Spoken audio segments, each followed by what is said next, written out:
Hi, my name is Mary Marshall. In 2010, I created something called International Alopecia Day.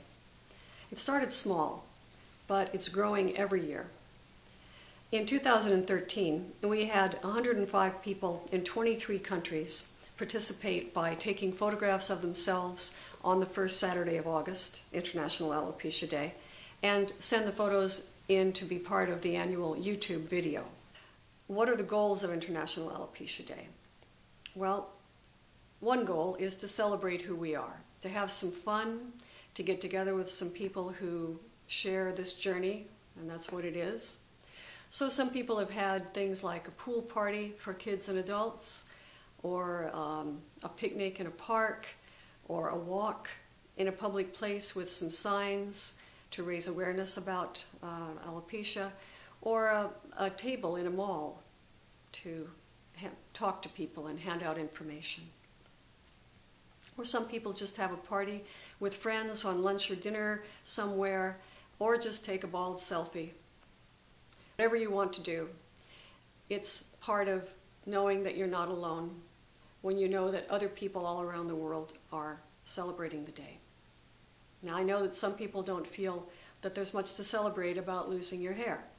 I certainly didn't when I lost all my hair in 2008. But I have to say that the experience of having alopecia areata has enriched my life in ways that I never would have thought possible.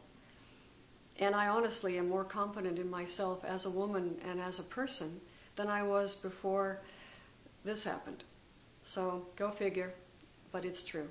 The other purpose of International Alopecia Day is to raise awareness. Raising awareness means when someone who looks like I do goes out in public, not getting asked all the time about my chemotherapy. Now, I don't think it's going to get any better until more people are aware that alopecia areata exists and that not everybody they see who's bald has cancer. So, what can we do? Well, we become newsworthy. If International Alopecia Day continues to grow, local media, TV stations, newspapers, maybe even national shows, the morning shows, for example.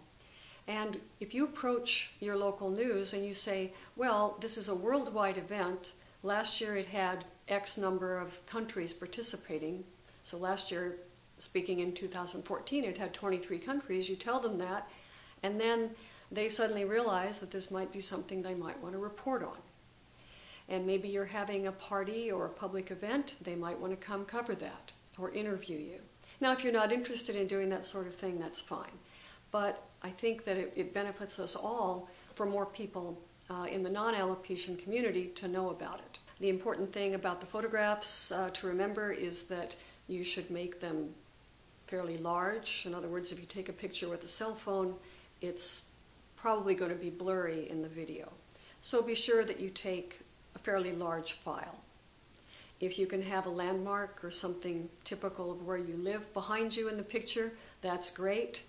Our participant in France last year has the Eiffel Tower behind her in the picture, and that was wonderful.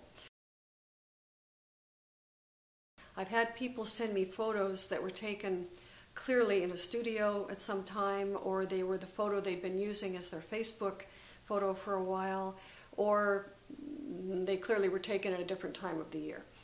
That really gets around the purpose of the day, which is a snapshot of us around the world on this one day. So please take your photos on International Alopecia Day.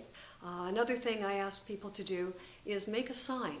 Make some posters or even a small handwritten sign showing where you live. If you live in the United States, you might give your city and state. If you're in another country, put the city and the country. For example, if you were in Kiev, Ukraine, it would say that. You can put it in your own language. If you're in Germany, it can be in German, etc. And what do you do with your photographs when you have them taken on that first Saturday of August? You send them to me. The best way to send them to me is to send them to the